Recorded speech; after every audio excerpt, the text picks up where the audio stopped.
आए हुए सभी को प्रभु यीशु मसीह के नाम से मेरा प्यारा भरा सलाम। परमेश्वर आप सभी को आशीष दे और परमेश्वर का भी धन्यवाद हो कि कुछ दिनों के बाद फिर से एक बार आपके बीच में आने के लिए परमेश्वर ने समय दिया, मौका दिया और आज मुझे परमेश्वर का वचन बताने का मौका मिला। इसलिए आप परमेश्वर को भी बहुत बहुत धन्यवाद।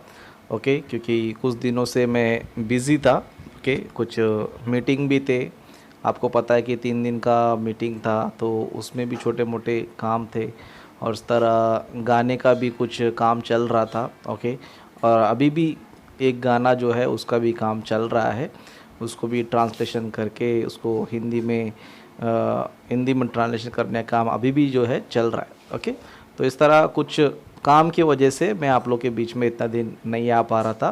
तो आप बहुत से लोग ये मत सोचो कि राजेश ब्रदर किधर गायब हो गए, क्या हो गया, कुछ नाराज है क्या है करके, ऐसा बिल्कुल ही मत सोचो। बिज़ी था, परमेश्वर के काम में ही बिज़ी था, दूसरा कुछ काम था तो उस काम को भी करना चाहिए था करके उस काम को कर रहा था, इसीलिए थोड़ा मैं बिज़ी था, तो इसलिए नहीं आ पाया। ओके, तो आज मैं आ पाया, इसलिए परमेश्वर का बहुत बहुत धन्यवाद। ओके, तो आइए आज के दिन हम लोग जो है कुछ बातों को जो है सीखेंगे, क्योंकि बीते दिन में यानी कि जैसे कि कल ही ईस्टर डे करके था, उससे पहले गुड फ्राइडे भी था। ओके, तो पूरे मसीह समाज ने, पूरे वर्ल्ड में जो है हम देख सकते हैं लोगों ने इस दिन को मनाया और इस दिन को सेलिब्रेट जो है लोगों ने किया। ओके, और हम देख सकते हैं कि यीशु मसीह, ओके, यीशु मसीह क्या हो गए, हमारे पापों के लिए जो है बलिदान हो गए।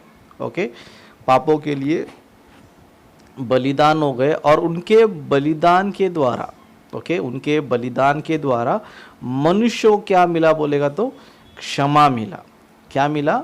मनुष्यों को, यानी कि हम सभी लोग को, पृथ्वी पर जितने भी सारे लोग हैं उन सभी को क्षमा मिला। और जो लोग उस पर विश्वास करते हैं, उनके बलिदान पर विश्वास करते हैं, परमेश्वर उनका क्या करता है, उनके पापों से, उनके शापों से उन्हें क्या करता है, परमेश्वर मुक्ति देता है, उनको उद्धार परमेश्वर देता है। ओके, तो इस तरह यीशु मसीह के बलिदान के द्वारा सारे जगत को जो है, यानी कि मनुष्य को जो है उद्धार मिला करके कई सारे लोग आनंदित होते हैं और आनंद मनाते हैं। ओके, अच्छी बात है, लेकिन इसको जो है एक त्यौहार की तरह नहीं लेना चाहिए, जैसे कि रीति रिवाज या फिर दुनिया में सभी लोग त्यौहार मनाते हैं तो हम भी त्यौहार मनाना चाहिए, इस तरह ना लेकर, ओके, इस तरह ना लेकर इसको जो है हमारा परमेश्वर का कार्य समझकर, परमेश्वर ने हमारे जीवन में उद्धार किया करके इस विषय को सदा आनंद करना चाहिए। ओके, सिर्फ साल में एक दिन नहीं, साल में हम अप्रैल के महीने में गुड फ्राइडे मनाएंगे, मार्च में महीने में गुड फ्राइडे मनाएंगे, ऐसे नहीं। ये जो आनंद है, ये खुशी जो है हमारे लाइफ में हमेशा रहना चाहिए, प्रतिदिन जो है रहना चाहिए। ओके, तो आज हम कुछ बातों को देखें कि यीशु मसीह बलिदान हो गए और मर गए और उनको कब्र में रखा गया और वो तीसरे दिन क्या हो गए, जी उठे। ओके, जी उठे, तो उससे हम सभी को क्या मिला बोलेगा तो क्षमा मिला।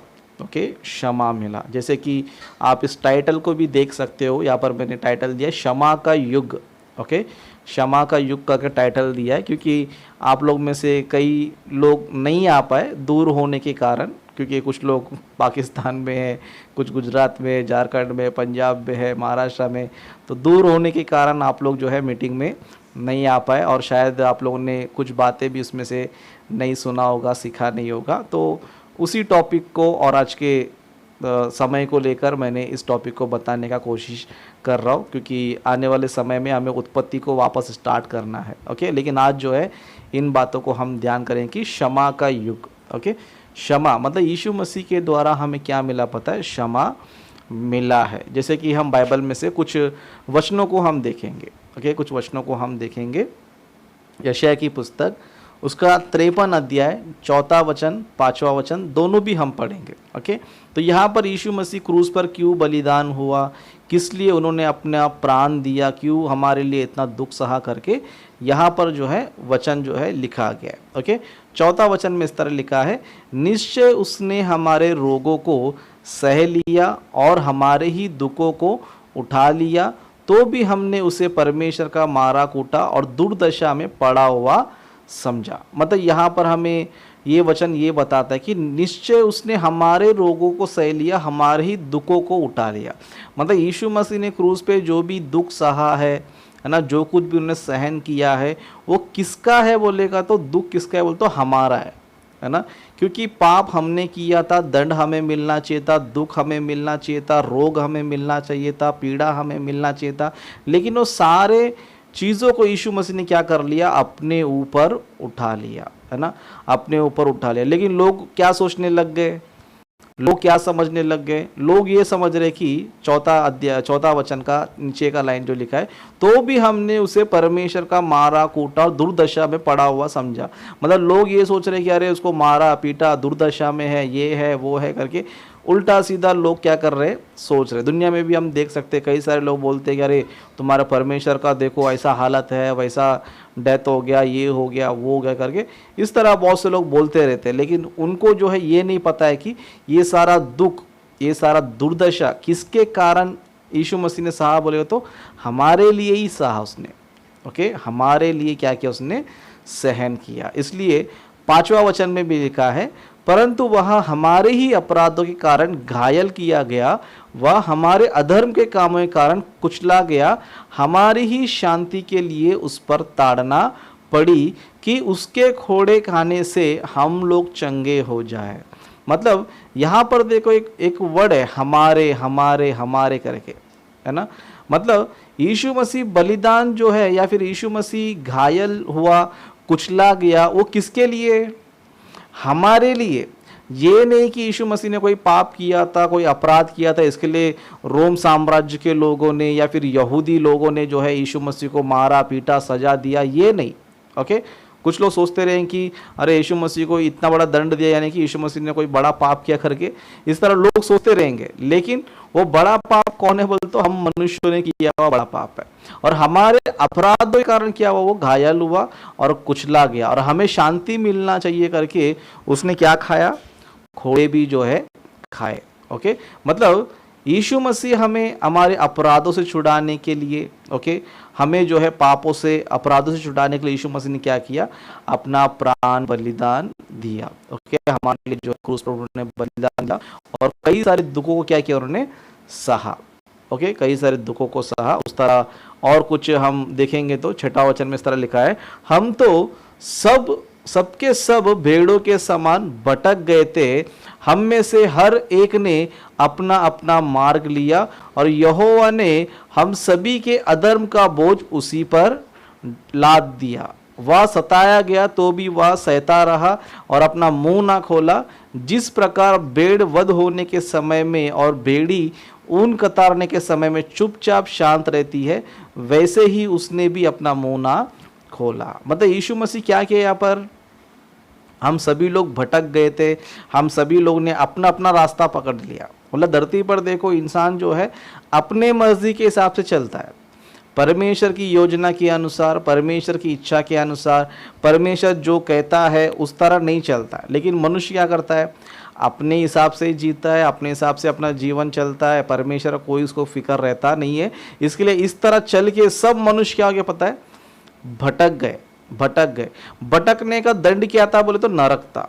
ओके, भटकने का दंड क्या बोले तो नरक था। लेकिन उस नरक से बचाने के लिए यीशु मसीह ने उन सब चीज़ों को क्या कर लिया, अपने ऊपर ले लिया, है ना। हम सभी के अधर्म का बोझ, है ना, हम सभी का अधर्म का बोझ क्या किया, उसने अपने ऊपर सह लिया। और क्या किया, सताया गया, मतलब लोगों ने उनको सताया, है ना। और यहाँ पर लिखा है तो भी वह सहता रहा। क्या करता रहा, सहता, सहन किया। यीशु मसीह को लोगों ने गाली दिया, निंदा किया, अपमान किया, बहुत कुछ उनके बारे में बहुत कुछ उल्टा सीधा बोला, है ना। अगर आप बाइबल पढ़ते हो, बाइबल अगर आप पढ़ेंगे तो शास्त्री फरीसियों की आप बात सुनोगे, समझो ये लोगों ने यीशु मसीह को बहुत कुछ बोला। कुछ लोगों ने शैतान बोला, कुछ लोगों ने बोला शायद दुष्ट आत्मा है, इस तरह कुछ पापी है, पेटू है, पियक्कड़ है ना, न जाने बहुत सारे शब्दों से यीशु मसीह क्या किया पता है, वो लोगों ने निंदा किया, अपमान किया, बहुत ही बुरा भला यीशु मसीह क्या किया उन्होंने बोला। लेकिन यीशु मसीह ने क्या किया, उन सारे चीज़ों को सहन किया, सहता रहा, यानी कि सहन किया। ठीक है, बोला तो बोला, है ना, या फिर मेरा निंदा किया तो किया, अपमान किया तो किया, मुझे मारा तो मारा, मुझ पे थूका तो थूक दिया, है ना, मुझे कोड़े मारे तो मार दिए, है ना, सब कुछ क्या किया यीशु मसीह ने, सहता रहा, सहता रहा। मतलब यीशु मसीह के जीवन में हम देखेंगे तो यीशु मसीह जब से अपना सेवा आरंभ किया तब से लेकर यीशु मसीह क्रूस पर बलिदान होने तक जो है यीशु मसीह ने क्या किया पता है, हमारे अपराधों को, हमारे पापों को सहता गया और लोगों की बातों को सुनता गया, सहता गया। लोग उन्होंने तरह तरह के से क्या किया पता है, उनको सताया, है ना। अगर उस तरह समझो, अगर कोई हमको सताएगा समझो, सच में हम लोग जो है इंसान नहीं फिर हैवान बन जाएंगे, है ना। जिस तरह लोगों ने जो है यीशु मसीह को सताया है, यीशु मसीह का निंदा किया है, उसके बारे में बुरा भला बोला है, इस तरह अगर हमारे बारे में किसी ने बोल दिया समझो, है ना, तो हम बर्दाश्त भी नहीं कर पाएंगे, माफ़ भी नहीं कर पाएंगे, सहन भी नहीं कर पाएंगे, है ना, क्योंकि हमारे अंदर वो कैपेसिटी नहीं है। लेकिन यीशु मसीह को अंदर देखेंगे तो वो सारी कैपेसिटी है। ओके, और यीशु मसीह ने ये सारे कार्य करके यीशु मसीह ने क्या किया, क्या किया, हम सभी को जो है बचाया। ओके, हम सभी को क्या किया, बचाया। मतलब यीशु मसीह ने हमारा उद्धार करने के लिए, हमको पाप से बचाने के लिए, हमें स्वर्ग में लेके जाने के लिए यीशु मसीह ने बहुत कुछ सहा है। क्या किया है, बहुत कुछ सहा है, बहुत कुछ सहा है, इसीलिए हमें उद्धार मिला है। ओके, इसीलिए हमें उद्धार मिला है। लेकिन यहाँ पर और एक जो है कंडीशन है। ओके, और एक कंडीशन है, उस कंडीशन को हमें क्या करना है पता है, फॉलो करना है। उसे क्या करना है, फॉलो करना है। जो क्या कंडीशन है उन बातों को हम लोग आगे देखेंगे, पढ़ेंगे। ओके, तो यहाँ पर हम लोग जो है देख सकते हैं मत्ती सुसमाचार का उसका 18 अध्याय 21 वचन से हम पढ़ेंगे। ओके, 21 वचन से 23 वचन तक हम क्या करेंगे, पढ़ेंगे। यहाँ पर जो है, यहाँ पर भी अपराधों के बारे में, पाप के बारे में जो है बताया जा रहा है ना। क्योंकि चेलों को यीशु मसीह ने शिक्षा दिया था। क्या शिक्षा दिया था, कि क्षमा करो, क्षमा करो, क्षमा करो, माफ करो। ये शिक्षा क्या किया था, यीशु मसीह ने दिया था। तभी पतरस को जो है मन में सवाल आया। पतरस के मन में क्या है, सवाल आया। हमारे मन में भी सवाल आता रहेगा। ओके, हमारे मन में भी सवाल आता रहेगा। तो यीशु मसीह के साथ पतरस तय करके पतरस ने क्या किया, यीशु मसीह से पूछा। क्या पूछा, तब पतरस ने पास आकर उससे कहा, हे प्रभु, यदि मेरा भाई अपराध करता रहे तो मैं कितनी बार उसे क्षमा करूं, क्या 7 बार तक। मतलब पतरस ने एक सवाल किया, है ना, पापों से क्षमा करना चाहिए, क्षमा करना चाहिए करके आप शिक्षा दे रहे हो, लेकिन मेरे भाई, जो मेरा भाई है वो अपराध करता रहे यानी कंटिन्यू कर रहा है, वो स्टॉप नहीं किया। पहले भी अपराध किया था, वापस भी अपराध कर रहा है, पहले भी अपराध किया, वापस भी अपराध कर रहा है, कंटिन्यू कर रहा है, करता रहे। तो यहाँ पर पतरस ने बोला मैं कितनी बार क्षमा करना चाहिए, क्या 7 बार, है ना। 7 अंक जो है अपना पतरस जी ने क्या किया, इस्तेमाल किया। क्योंकि अक्सर हम मनुष्य क्या करते पता है, 1 बार 2 बार माफ करते, है ना, 1 बार 2 बार माफ करते, उसके बाद नहीं करते। उसके बाद क्या नहीं करते हम लोग, माफ नहीं करते। इसलिए पतरस ने पूछा कितनी बार माफ करना चाहिए। ओके, उसने गलती किया, पाप किया, ठीक है, चलो वो गलती कर रहा है, फिर मैं कितनी बार माफ करना चाहिए, क्या 7 बार माफ करना चाहिए। तब यीशु मसीह ने क्या रिप्लाई दिया, है ना, यीशु मसीह ने क्या रिप्लाई दिया, उन बातों को हम देखेंगे। यीशु ने उससे कहा, मैं तुझसे यह नहीं कहता कि 7 बार, वरन 7 बार के 70 गुने तक। कितने तक, 7 बार के 70 गुने तक। मतलब पतरस जो है सिर्फ 7 बार की बात कर रहा है, लेकिन यीशु मसीह ने क्या किया, 7 इंटू करके बता दिया सीधा, है ना। 7 नहीं, 7 में इंटू कर दो उसको, है ना, 70 गुने तक होना चाहिए। कितना गुना होना चाहिए, 70 गुना। मतलब कितना, क्या 7 में क्या कर दिया यीशु मसीह ने, 7 10 कर दिया सीधा, 7 10 70, है ना। मतलब 70 तक सोचो, 70 तो कोई माफ कर सकता है, 70 तो कोई माफ कर सकता है। हम लोग क्या करते, 1 बार 2 बार 3 बार, बाद में हम लोग क्या करते, बस हमारा 7 बार तक हमारा कैपेसिटी नहीं है ना, 7 बार तक हम लोग कर नहीं पाते। हमारा सिर्फ, हमारा क्या बोलते हैं, हमारी जो कैपेसिटी है 1 बार 2 बार 3 बार, उसके बाद क्षमा नहीं, कुछ नहीं, है ना, हो ही नहीं सकता। लेकिन यीशु मसीह ने बोला कि तू 7 बोल रहा है, लेकिन 7 नहीं 70 गुने तक होना चाहिए। सोचो 70 गुने तक यीशु मसीह क्यों माफ करने बोल रहा है पता है, बहुत से लोग को लगता रहे कि अरे 70 गुने तक मैं कैसे माफ़ कर पाएगा, 70 गुने तक मैं कैसे उसको ये कर पाएगा करके हम लोग सोचते रहेंगे, है ना। लेकिन मैं आपको बताना चाहता हूँ परमेश्वर ने भी हमें कितनी बार माफ़ किया पता है। हमारे जीवन को अभी तक हम लोग काउंट करते ही जाएंगे, समझो बचपन से लेकर अभी तक हमने कितने अपराध किए, कितना पाप किए, गिनते गिनते जाएंगे। समझो क्या 7 आएगा, है ना। 7 छोड़ दो, क्या 70 आएगा, है ना। 70 को भी इंटू करना पड़ेगा अपने को, और वो भी 1-2 से नहीं, वो भी 10 से भी नहीं, है ना। 7 × 100, 7 × 1000 करना पड़ेगा। इतने अपराध हो जाएंगे, हजारों लाखों अपराध हमारे लाइफ में हो जाएंगे। फिर भी परमेश्वर हमें क्या कर रहा है, माफ कर रहा है। क्या कर रहा है, क्षमा कर रहा है, माफ कर रहा है। तो यहां पर परमेश्वर हमें यह बताना चाहता है कि अगर तुम माफ करोगे समझो तो तुम्हें भी माफी मिलेगा। तुम माफ करोगे तो तुम्हें भी माफी मिलेगा। बहुत से लोग सोचते हैं कि यार मैं कितनी बार माफ करना चाहिए, 1 बार 2 बार 3 बार बस हो गया, मैं माफ नहीं कर सकता हूं, मेरे से नहीं हो सकता करके इस तरह लोग बोलते रहते हैं। लेकिन आप माफ नहीं करोगे समझो, माफ तुम नहीं करोगे समझो, प्रॉब्लम किसको होगा पता है, प्रॉब्लम किसको होगा पता है, प्रॉब्लम तुमको होगा। जो माफ नहीं करता है प्रॉब्लम उसको होगा। कैसे, है ना। इसी अध्याय को हम लोग पूरा कंटिन्यू करते करते आगे पढ़ते जाएंगे। समझो यीशु मसीह ने 23वां वचन में एक दृष्टांत बताया, जैसे कि यहाँ पर मैं वचन दिया है, इसलिए स्वर्ग का राज उस राजा के समान है जिसने अपने दासों का लेखा लेना चाहा। मतलब यहाँ पर यीशु मसीह क्या कर रहे हैं पता है, एक दृष्टांत बता रहे कि स्वर्ग का राज किसके समान है, एक राजा के समान है। और राजा कौन है, परमेश्वर है। और दास कौन है, हम लोग हैं।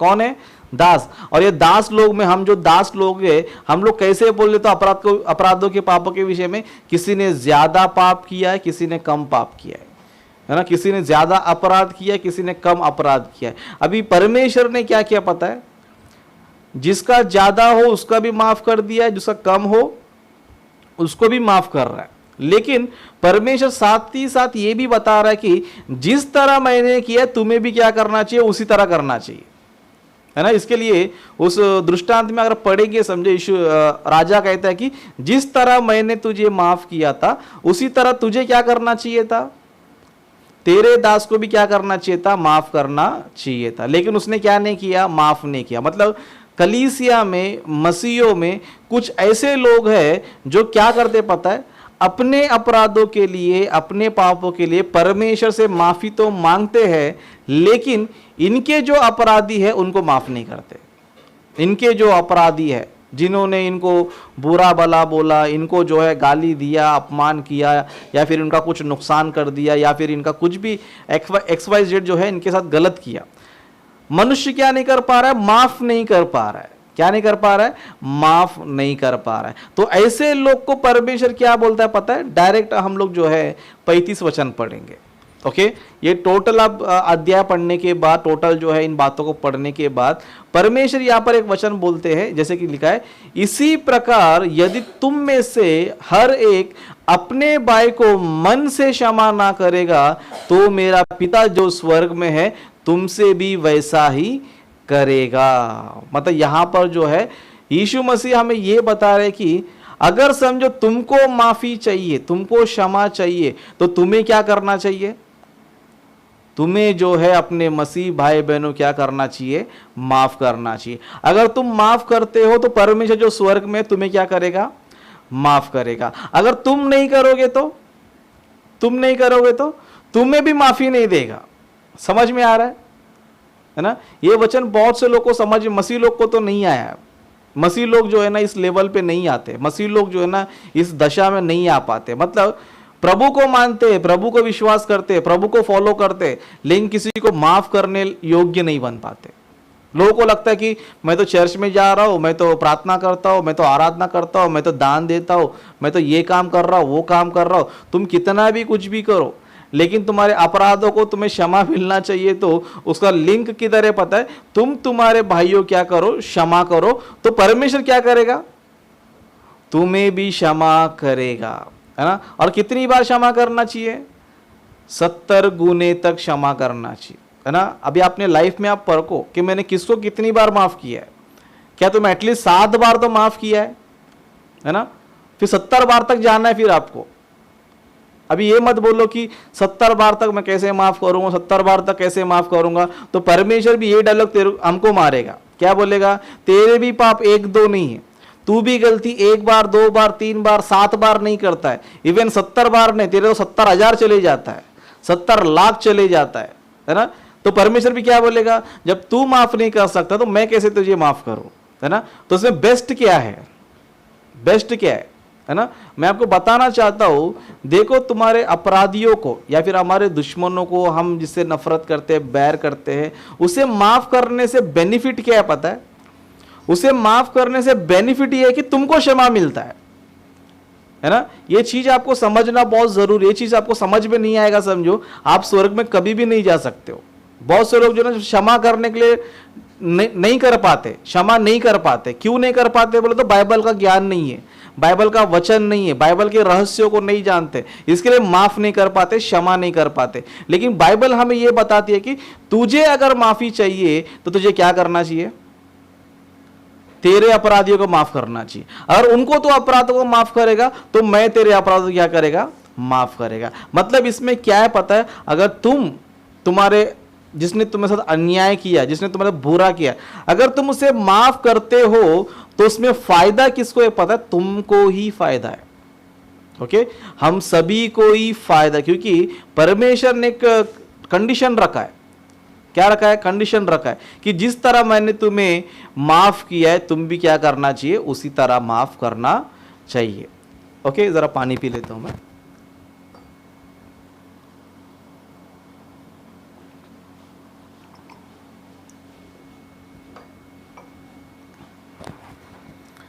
ओके, तो यहां पर हम लोग जो है परमेश्वर कंडीशन को हम देखेंगे। समझो परमेश्वर ने ये सिस्टम रखा है कि जिस तरह मैंने तुम्हें फ्री में माफ किया है तुम्हें भी क्या करना चाहिए पता है, माफ करना चाहिए। तो उसमें बेनिफिट ये है कि तुम्हारे पाप क्षमा हो जाएंगे। किसके पाप क्षमा हो जाएंगे, तुम्हारे, मतलब हमारे ही पाप माफ हो जाएंगे। मतलब समझो मेरा कोई दुश्मन है, मैं किससे बैर कर रहा हूँ, किसी से मैं नफरत करता हूँ, किसी को मैं पसंद नहीं कर रहा हूँ, लेकिन फिर भी अगर मैं उसे माफ करता हूँ, समझो फायदा जो है उसको बाद में है, लेकिन फायदा किसको है पता है, पहले मुझे है। पहले किसको है, मुझे। क्यों पता है, उसको माफ करने की वजह से परमेश्वर मुझे माफ करेगा और परमेश्वर मुझे अनंत काल का जीवन देगा। ये बेनिफिट जो है क्षमा करने में है। ये बेनिफिट किस में है, क्षमा करने में है। इसीलिए आज के टॉपिक से जो टाइटल है क्षमा का युग, है ना। यीशु मसीह ने आने के बाद क्या किया पता है, क्षमा करना सिखाया। पुराना नियम था, पुराने नियम में क्या था, क्षमा नहीं था, बदला का बदला था।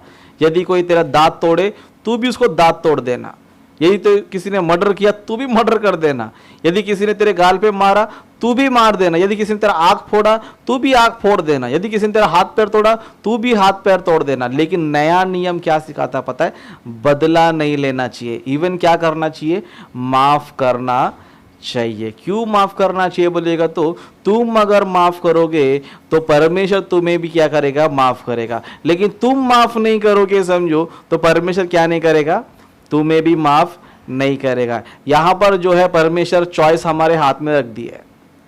किस में रखा है, हमारे हाथ में रख दिया। क्यों, परमेश्वर जो है आसानी से किसी को माफ नहीं करता है। बहुत से लोग चर्च पे आके प्रभु मैंने पाप किया, अपराध किया, मुझे माफ कर दे, है ना, ऐसा प्रार्थना करते और फीलिंग ये करते कि हाँ मेरा पाप जो है ना क्षमा हो गया। लेकिन ऐसे लोग का पाप क्षमा नहीं होता। प्रार्थना कैसे होना चाहिए पता है, प्रार्थना कैसे करना चाहिए पता है, जैसे कि मत्ती सुसमाचार में लिया 6वां अध्याय में, वहां पर यीशु मसीह सिखाते कि जैसे मैंने तुम्हारे अपराधों को माफ किया है वैसे ही हमारे अपराधों क्या कर, माफ। जिस तरह प्रार्थना में चेले करते हैं, है ना, हमने हमारे अपराधियों को माफ किया, तू भी हमारे अपराधों क्या कर, माफ कर। मतलब प्रार्थना तुम कब कर सकते हो पता है, जब तुम तुम्हारे अपराधियों को माफ करते हो तो तुम परमेश्वर से बोलो कि प्रभु देख मैंने इसको माफ कर दिया, इसके लिए तू मुझे माफ कर, है ना। इस तरह प्रार्थना करना चाहिए। लेकिन लोग क्या करते, प्रभु मुझे माफ कर दे लेकिन इसको सजा दे दे, इसको दंड दे दे। ऐसा प्रार्थना परमेश्वर सुनेगा नहीं। परमेश्वर कैसी प्रार्थना सुनता है, परमेश्वर ऐसी प्रार्थना सुनता है कि पहले उसको माफी मांग, उसको क्षमा कर, उसके बाद क्या कर, तू प्रार्थना करके मुझे माफ कर। लेकिन आज के मसीह लोग, कुछ लोग नहीं, सब लोग नहीं, कुछ लोग, है ना सॉरी,